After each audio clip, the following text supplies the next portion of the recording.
आजकल हर जगह एक ही ट्रेंड है, स्ट्रॉन्ग इंडिपेंडेंट वुमेन।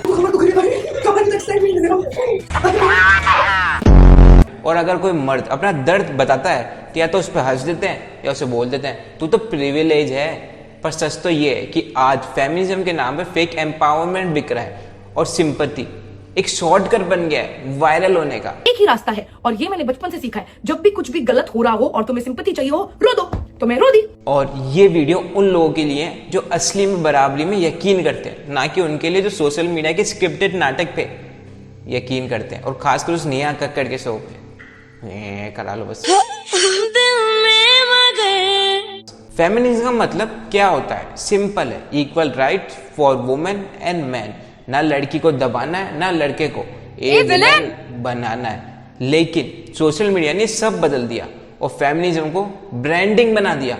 आज तुम एक रील डाल दो नो मीन्स नो लिख के और नीचे लिख देना एम्पावर्ड वुमेन, बस बन गए तुम फेमिनिस्ट। और कुछ दिनों बाद या एक या दो रील डाल देना लड़की चाहे जो कपड़े पहन सकती है ऐसा कुछ कह के, तो बन गए तुम करोड़ों लड़कियों के मॉमी, वो भी बिना प्रेग्नेंट हुए। लेकिन क्या इतना छोटा रह गया है फेमिनिज्म का मतलब? जोमेटो डिलीवरी बॉय कमरात का केस याद दिलाऊं तुम्हें मैं? बेंगलोर 2021 एक गर्ल इन्फ्लुएंसर ने बोला इस जोमेटो बॉय ने मुझे मारा है, तो लोगों ने बॉयकॉट जोमेटो बॉयकॉट जोमेटो चालू कर दिया। और इस $4 ट्रिलियन इकोनॉमी के कुछ पढ़े लिखे लोगों ने पुतले चलाने चालू कर दिए। फिर आती है कमराज की साइड, उसने बोला लेट डिलीवरी हो गई थी तो ये मैम मुझे गालियां बकने लगी, तो मैंने तो अपने सिर्फ बचाव किया है। और फिर सीसीटीवी फुटेज भी आ गई तो सब पलट गया। अब लोगों ने चालू कर दिया justice for Kamaraj, justice for Kamaraj. ये फेमिनिज्म है या फेक एम्पावरमेंट? अब तुम मुझे ये बताओ कि आज के जमाने में जेंडर के बेसिस में सिंपैथी मिलने लग गई। और सच तो क्या मोदी जी के जूते धोए बस, क्या आदमी है। अभी पिछले साल का एक केस बता दूं तुम्हें मैं। 2024 मुंबई रेलवे स्टेशन पे एक लड़की चिल्ला चिल्ला कर बोलने लग जाती है इसने मुझे टच किया है, पुलिस बुला लो जल्दी से। तो पूरी पब्लिक मिलके उस लड़के को पीट देती है और वीडियो वायरल हो जाती है। और फिर आता है सीसीटीवी फुटेज, उसमें साफ दिखता है कि लड़का 2 फुट दूर खड़ा रहता है, ना तो कोई टचिंग करता है ना कोई आई कॉन्टिंग करता है, अपना अपना चुपचाप खड़ा रहता है।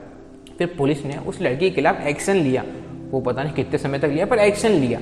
अब तुम मुझे ये बताओ अगर वो सीसीटीवी फुटेज नहीं मिलती तो लड़का क्या करता इस डेमोक्रेटिक इंडिया में, जिसे तुम डेमोक्रेसी करते रहते हो, उसमें वो लड़का क्या करता? यही तो प्रॉब्लम है, गिल्टी अंटिल प्रूवन मेल। अब मैं तुम्हें ऐसी बात बताऊंगा कि तुम चौंक जाओगे, और खासकर लड़कियां। Suhana Bhaskar, non feminist, Instagram post, tweets, events, लेकिन जब उन्होंने एक ऐसे मौलाने के साथ फोटो डाली जो कि वुमेन एजुकेशन के सख्त खिलाफ है, तो लोग कंफ्यूज हो गए कि ये फेमिनिस्ट है या हाइपोक्रेसी। फेमिनिस्ट का मतलब तो कुछ और था, लेकिन अब फेमिनिज्म एक शॉर्टकट बन गया है वायरल होने का, अटेंशन पाने का, फेमस होने का। इस वजह से, फेक एम्पावरमेंट की वजह से जो फेमिनिस्ट वुमेन है उनकी इमेज खराब हो रही है।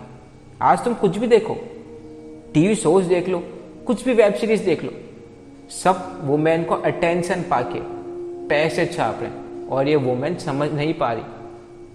कहीं पे भी देख लो, तुम इंस्टाग्राम पे देख लो, वेब सीरीज देख लो, टीवी सीरियल देख लो, आज के जमाने में सब फेमिनिस्ट को प्रमोट तो कर रहे हैं और लड़कियां सोच रही है अच्छी बात है, लेकिन वो तुम्हारा अटेंशन लेके पैसे छाप रहे हैं बहुत ज्यादा और तुम्हें पता भी नहीं लग रहा, तुम बस मॉमी करते रह गए। अब इस जमाने के मैं तुम्हें डेटिंग रूल सुनाता हूं। अगर लड़की नो बोल दे तो रिस्पेक्ट, और अगर लड़का नो बोल दे इसमें एटीट्यूड है। सुन लो ना तुम सब लोग, इसमें एटीट्यूड है। अब मैं सिर्फ एक तरफ की नहीं बोल रहा, एक आर्टिकल में लिखा था लोग चाहे कितने भी मॉडर्न हो जाए लेकिन शादी के लिए संस्कारी बहू ही चाहिए। मतलब इंस्टाग्राम पे बोल्ड लेकिन घर पे ओल्ड, शादी के लिए चाहिए एडजस्टिंग लेकिन गर्लफ्रेंड चाहिए पॉस बेबे। फेमिनिज्म का मतलब होता है इक्वालिटी दोनों के लिए, ना कि जब तुम्हें शूट करे जब इक्वालिटी। दोनों की गलती है, इक्वालिटी दोनों के लिए होनी चाहिए, समझ लो तुम, ना कि सिर्फ गर्लफ्रेंड ले लेता हूं मैं हॉट एंड सेक्सी, बहू चाहिए मुझे कुर्ता पजामा वाली, आजकल आती है कुर्ता पजामा वाली भी। अभी कुछ समय पहले यूपी वुमेन कमीशन ने ये बोला था कि जिम ट्रेनर्स और टेलर्स दोनों फीमेल क्लाइंट से दूर रहे। रीजन, जब टेलर नाप ले रहा होता है या जिम ट्रेनर ट्रेनिंग करा रहा होता है तो गलती से फिजिकल टच हो जाता है, इस कारण की वजह से। अब मुझे तुम एक चीज बताओ, दुनिया में सारे टेलर्स फ्लर्ट करेंगे क्या वुमेन के साथ? सारे जिम ट्रेनर्स थ्रेट है वुमेन के लिए, तो डॉक्टर को बैठा दो। अब मुझे एक चीज बताओ तुम, कि पूरा ट्रक भर के फूल गोभी जा रही है, एक भी कीड़ा निकल जाए तो वो ट्रक को जला देंगे क्या? पूरे घर में एक लड़का खराब निकल जाए तो पूरा परिवार खराब है क्या? एक पॉलिटिकल पार्टी में कुछ नेता खराब निकल जाए तो पूरी पॉलिटिकल, ये हो सकता है, सॉरी ये वाला हो सकता है, पॉलिटिकल पार्टी खराब हो सकती है भाई। पर तुम समझ रहे हो ना मैं क्या कहना चाह रहा हूँ। अब मैं सिर्फ एक तरफ की साइड नहीं ले रहा। आम पब्लिक बोलती है कि 70 से 80% रेप केसेस झूठे होते हैं, पर NCRB की डेटा के हिसाब से सिर्फ 10 के आसपास ही झूठे होते हैं। तुम सुन रहे हो, सिर्फ लोग बोलते हैं 80-90%, हकीकत में सिर्फ 10%। और फिर वो 10% के चक्कर में लोग सोचते हैं पूरा फेमिनिज्म का समाज ही खराब है। एक आदमी गलती होता है पर सवाल तो सिस्टम पे उठता है। अब लाखों में से 10 लड़के नीच निकले, खराब तो हम सबका नाम ही हो रहा है। अब तुम लोग भी सोच रहोगे कि ये आदमी तो हरामी है ही, मैं भी तो हरामी हुई, ये तुम सोच रहोगे ना। कैमरे में सामने आके बोल के क्या कर लेगा, है तो तू भी हरामी।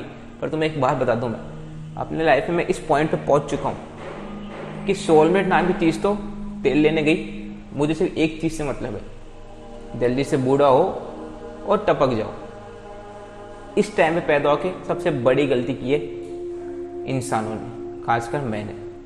तो तुम मेरे को अगर हरामी बोल रहे हो तो तुम एक बहुत बड़ी गलती कर रहे हो। अब फेमिनिज्म का मतलब है क्या? Equal opportunity, equal education, equal rights, equal punishment, equal respect. अगर लड़के की गलती हो तो एक्शन लो, और अगर लड़की की गलती हो तो भी एक्शन ले लो भैया, एक्शन ले लो। ट्रुथ देखो, जेंडर नहीं। फेमिनिज्म जब भी चलेगा जब दोनों जेंडर की सुनी जाएगी। आज फेमिनिज्म एक कोड बन चुका है, फेक एम्पावरमेंट तो एक शॉर्टकट बन चुका है, और सिंपैथी तो इतना बड़ा बिजनेस बन चुकी है कि तुम सोच भी नहीं सकते। आज हम समाज वाले ये फेमिनिज्म का मतलब समझ क्यों नहीं? ये फेमिनिज्म मूवमेंट रिस्पेक्ट के लिए बना था, ना कि रिवेंज और अटेंशन के लिए। सोचने वाली बात तो ये है कि बराबरी चाहिए या अपलॉज। मैं हूं कपिल दी एक्सप्लेनर, और यह था एक सच जो अगर तुम्हें समझ आया तो चुभेगा तो जरूर। और कमेंट करो कि बराबरी तभी होगी जब दोनों की सुनवाई होगी। अगर तुम सच में इक्वालिटी बिलीव करते हो तो इस वीडियो को शेयर जरूर करना। बाय।